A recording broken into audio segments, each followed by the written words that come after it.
Hello everyone, today I'll be discussing about color theory in optics. You must have drawn this color wheel before, but instead of getting this white color in the center, you would have always gotten the black one if your mixing proportion and ratio is correct. And I'm talking about blue, red and green only. Okay, so first of all, let me ask you whether you know where these colors come from. So the answer is that it's all in the wavelengths.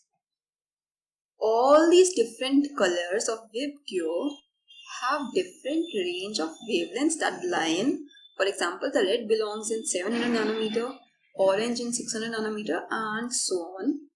So light, or the visible light as we call it, is actually a part of this huge electromagnetic spectrum.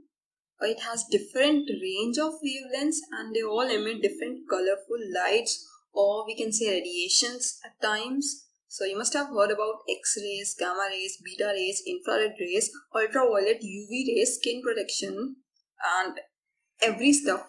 So all these things lie in this electromagnetic spectrum. But in today's video, we will be focusing about the optical light.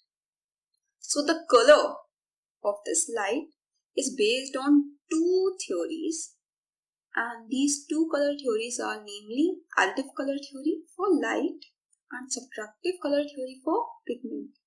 When I say light, then I mean that these red, green and blue colors are from some spotlight emitting only the red light part of the electromagnetic spectrum. And when I say that I'm talking about the subtractive color theory for pigment, I mean that you'll be getting this black color even if you use painting colors, oil pastels, pencil colors, etc. So, first of all, what are these optical colors? Aren't all the colors same? What's the difference between these colors? So, let me show you how these colors works. This is the magnified zoom version of my laptop's screen. So as you can notice, there are tiny squares all over this place. You see, this is the magnified version as we go on further and further. And this is the only tiny square version of my video.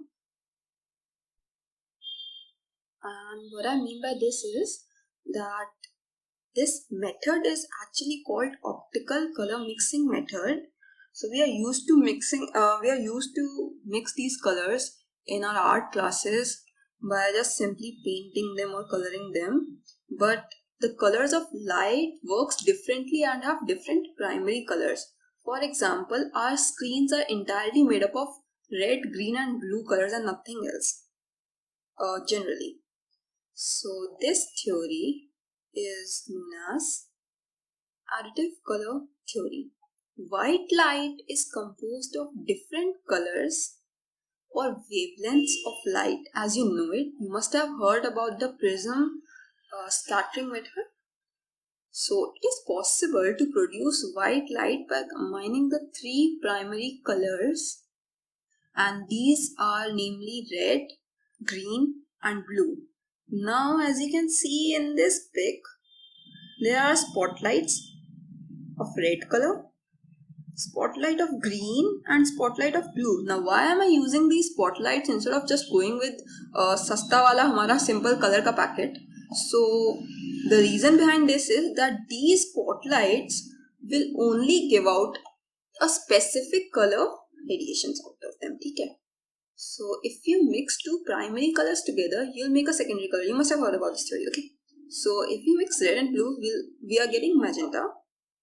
Green and yellow, green and red, we are getting yellow, and blue and green, cyan. Okay. And why am I telling you this? You'll be knowing in the next slide.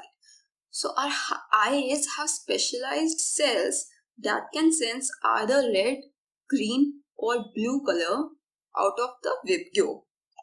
So the wavelength of the light sensed by the cell determines what color our eyes see.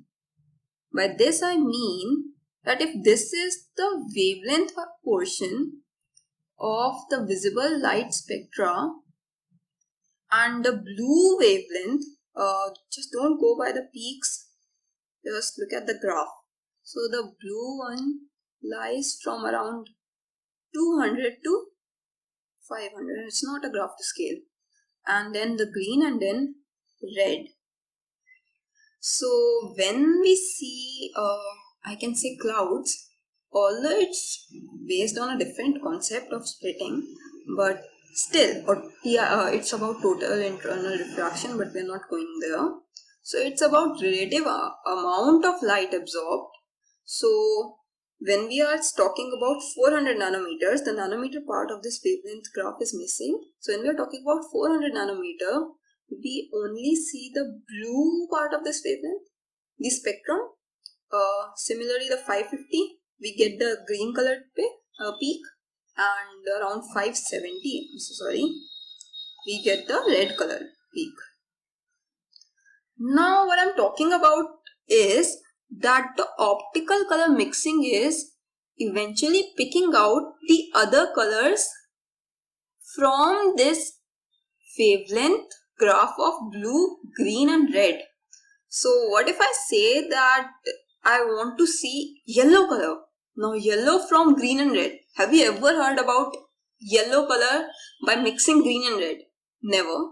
But now I'll just shock you. Okay. So even though we don't get yellow by mixing them, but when we see the green and the red color together, we get yellow color. Here we can see that it's the steeper portion of the green color, and here it's around the peak of red color wavelength when we get the yellow color. So this is optical color mixing that I'm talking about.